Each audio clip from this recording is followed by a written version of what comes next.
बयनिसिमबो गोजोन हामलायनाय जासिहरबाय खुलुमबाय बे समाव आङो नोंथांमोननि गेजेराव दासिमनि मोननैसो खौरां लाना फैदों नोंथांमोना भिडिअखौ फारियै जोबजासिम नायलांदो। उदालगुरि जिल्लानि हरिसिंगा सार्कलनि सिङाव थानाय सा गुरु बाजार सया बस्तियाव मासे मैदेर फिसानि दुखुनांथावै थैनाय फिसानि खाथियाव दुखुनांथावै बिमानि आराव गोबां खस्थ' खालामना होखारहरनो नाजाब्लाबो बिमाखौ होखारहरनो हायाखै। सुबुं माहारिया अननाया खम जायोब्लाबो गावनि असे फिसानि फारसे एसेबांदि बिमानि अननाय दङ एबा थायो बियो मोनसे गोथां बिदिन्थि। मानसि हारिनि अनगायैबोदि गुबुन जिबिफोराबो गोबां गोथौ अननाय दङ। बि सावगारिखौ नुयोब्ला बुजिना मोनो। मख'जायोदि बे मैदेर थैनायनि जाहोनखौ कारेन्ट ताराव शक जानानै थैदों होनना सन्देह खालामनाय जादों। मानोना हरनि समाव फोथारनि सोरगिदिं कारेन्ट तारजों बेंनानै दोननाय माइखौ जानो फैनायावनो बे जाथाया जानायनि सन्देह खालामदों। बिटिआर बायजोनि बर' बिजोंनि फरायसालिनि मादाव सनितपुर आरो बिश्वनाथ जिल्लायाव बर' बिजोंनि फरायसालिया भेन्सार फरायसालि जानानै दङ।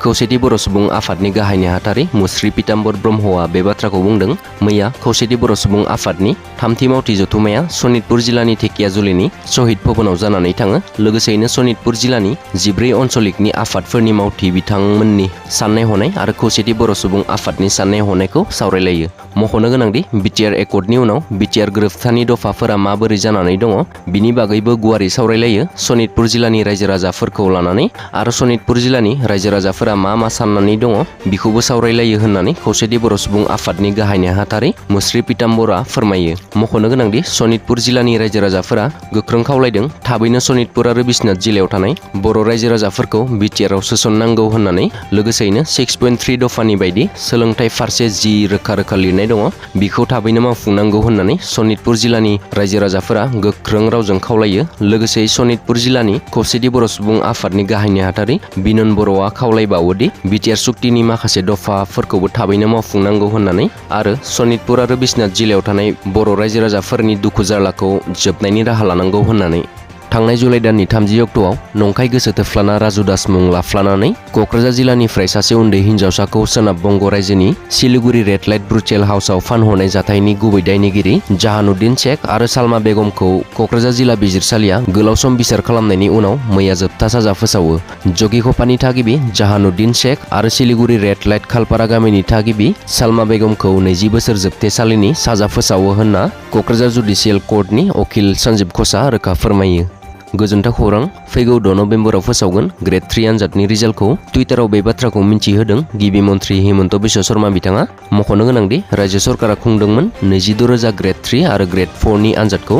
सिगाङाव फोसावनाय जादोंमोन ग्रेड 4 आनजादनि रिजाल्टखौ। बेनि उनावनो फैगौ 6 नभेम्बर रबिबारखालि ग्रेड 3 नि रिजाल्टखौबो फोसावगोन होननानै फोरमायदों गिबि मन्थ्रिया। आथिखालाव जाबाय थानाय T20 वर्ल्ड काप 2022 नि फैगौ इन्डिया आरो जिम्बाब्वेनि गेजेराव जानो गोनां खेलायाव जुदि जिम्बाब्वेआ भारतखौ फेजेननो हायो अब्ला जिम्बाब्वेनि जायखिजाया सेंग्राजोंनो जुलि जानो थांखि लादों सासे पाकिस्ताननि सिख्लाया। बे सिख्लानि मुंखौ सेहार सिनवारी होननानै मिन्थिना मोननाय जादों। फैगौ 8 नभेम्बर खालारखालि मोनाबिलिनि 5:30 रिंगानिफ्राय मोनाबिलिनि 6:19 रिंगासिम अखाफोर मन'गोन। बे अखाफोर मन'नायखौ भारत हादरजों लोगोसे आमेरिका, अस्ट्रेलिया आरो गासै एसियायावनो नुनो मोनगोन आरो बे अखाफोर मन'नायाव गोबां सुबुंनि खाफाला गेवगोन होननानै माखासे सुबुङा फोथायना लायो। बड'लेण्ड इउनिभार्सिटि स्टुडेन्टस इउनियननि बिसायख'थियाव बनसुजों हेफाजाब होजानाय बिजाथि जेभियार बसुमतारिया जेनेरेल सेक्रेटारि मासिनि थाखाय देरहासार जानो हाबाय। बिटिआरनि गाहाय खुंगिरि प्रमद बर'आ मावफुं सोद्रोमा राकेश ब्रह्मखौ बाक्सा जिल्लानि बागानपारा जपादं हालामाव नायगिदिंहैनो थाखाय बिथोन होदोंमोन। बेबादिनो राकेश ब्रह्मआ ओनसोलाव थांनानै थासारिफोरनि सायाव नायगिदिंहैयो। बे ओनसोलाव नायगिदिंनायनि थांखिया जाबाय ओनसोलनि सायाव नायबिजिरनानै ओनसोलखौ जौगाखांहोनाय। बे ओनसोलनि लामानि थासारि, दिरिं आरो जपादं दैमानि सायाव लुफुंनाय दालांनि सायाव नोजोर होनाय। लोगोसे ओनसोलाव थानाय बायलांनो हमनाय जुनार देहा फाहामसालिखौ लुफुंफिननाय। मावफुं सोद्रोमा राकेश ब्रह्मआ गासैबो थासारिखौ नायगिदिंनानै रायजोफोरनि सुबिदा बादियै थाबैनो फाहामथायनि थाखाय राहा लानाय जागोन होननानै खोथा होयो। दासिमनि खौरांफोरा बेखिनियानोमोन। आसा खालामो नोंथांमोना भिडिअखौ नायनानै मोजां मोनबाय। मोजां मोनोब्ला एबा नोंथांमोना चेनेलाव दिनैसो फैदोंब्ला नोंथांमोना चेनेलखौ साबस्क्राइब खालामलांनो दाबाव। गोजोन्थों जय बर' हारिनि।